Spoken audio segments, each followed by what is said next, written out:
Showing you a live look at Myrtle Beach, South Carolina this morning. Idalia, now a tropical storm, moving through the Carolinas right now. The storm leaving behind a big mess for thousands of people in Florida and Georgia already. Megan Mitchell joins us from the newsroom. So Megan, cleanup efforts are just beginning. Yeah, Kara, and this morning, nearly 500,000 people are without power as they now have to deal with the devastation left behind in Florida, in Georgia, and the Carolinas.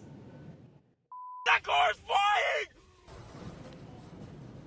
And you can see it right there. A car in South Carolina lifted, flipped, and thrown across the road, almost on top of another car. Officials are investigating this as a possible tornado from the storm.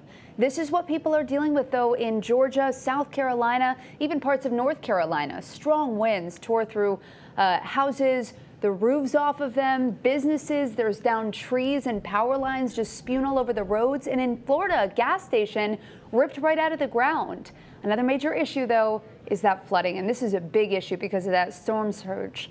Streets, they look like rivers. Neighborhoods look like lakes. This is the first major hurricane to hit this part of Florida in more than 100 years. Officials there say that crews have completed about 75% of their rescue efforts so far, but many know that this is the beginning of a long road.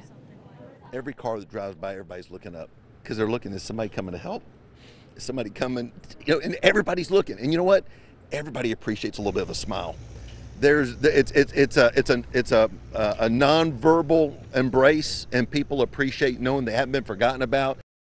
And hey, there's still major roads in Tampa that are closed because of flooding. There's also many people who can't return to their homes still because their homes, their neighborhoods, their streets are underwater. So let's turn it back over to meteorologist Greg Fields with a look at what's next for Idalia right now, Greg. Yeah, and Megan, you're talking about the rainfall, the flooding that we're seeing, and you can see a large swath of very heavy rain down in the Tampa Bay area that you just mentioned, almost 8 inches of rain. These are estimated rainfall totals along the path of Idalia, and it's moved up through the Carolinas right now, 8 inches there as you get up into portions of Georgia there, and Charleston up toward South Carolina on the North Carolina-South Carolina border where the heaviest rain is ongoing this morning. We're looking at over 11 inches of rain has fallen over the past 24 hours. So these are estimates, maybe some locally higher amounts, but certainly that is causing problems out there on the roads as far as flooding is concerned. And it's still packing a punch, Idalia is. It's a tropical storm, but those winds with the latest update have it at 60 miles per hour right now, moving off the coast there near Myrtle Beach